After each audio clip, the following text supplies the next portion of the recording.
They got pretty nasty out there in parts for a while. Keeping everybody hopping back in the weather center. I know our electricity here was on and off power. Yeah, and that's the thing. These storms produce a lot of lightning. The power will go off for about 20, 30 minutes and comes back on. So it's been kind of a noisy afternoon, especially earlier in the Pensacola area in South Baldwin County, and then we got it over here in Mobile.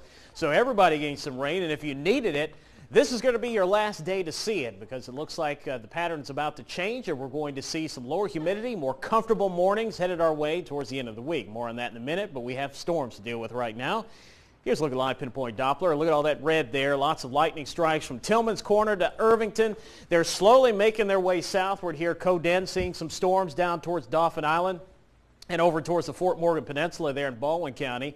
Inland sections of Mobile County, Gulf Crest, Citronelle, all the way up 45. We're dealing with some heavy storms now, and these may try to track southward and push towards downtown Mobile over the next hour or so. Escambia County, Alabama through southern Conecuh County, some heavier storms there, especially through the southeast portions of Conecuh County. And also through southeast Mississippi. Not to leave you guys out, want to let you know what's going on over there through Jackson County, Goshen, eastward towards Pascagoula, and just west of Moss Point, some storms trying to fire up, and those will gradually push offshore here over the next half hour or so. These storms should last, I'd say, another couple of hours, and then looks like the activity will gradually diminish in coverage and intensity later on tonight, and then we've got dry weather on the way for the rest of the week. Currently 85 in Mobile, 79 in Pensacola. Storm chances will continue here through about 10 o'clock tonight, maybe midnight near the coast, and then things should quieten down here overnight tonight. Watching a cold front. Once the cold front pushes through, lower humidity returns. We're going to have low temperatures into the 60s here beginning really Thursday morning and continuing through Friday into the upcoming weekend. No rain in the forecast, just some clouds around. All the rain should stay well out to the west through Wednesday, Thursday, and into Friday. Notice what happens here with the jet stream. The greens and blues indicate the cooler weather, and that's going to start shoving down our way. That's why we're going to see this weather pattern change.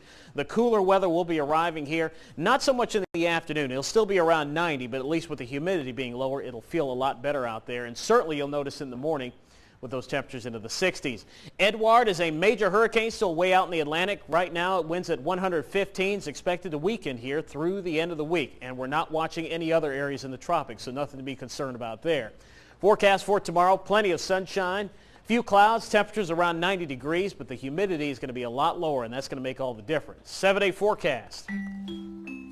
And we don't have any percentage chances for rain on there, but that does not mean that we won't see any. It looks like we'll stay dry through at least Friday, and then maybe this weekend an isolated shower or two, but the chance is less than 20%, so we didn't put it on the 7-day forecast. But we'll call it a mostly dry forecast through next Tuesday. And boy, that 66 on Friday morning is going to feel pretty good. So we've got some mornings in the 60s, highs around 90, so the beginning of fall, if you will. We could really use a little drying out period right now, can't we? Yeah, we've got a lot of rain, 2 inches in an hour here at the station, and lots of flooding, so things should quieten down here in a couple of hours. All right, Derek, thanks.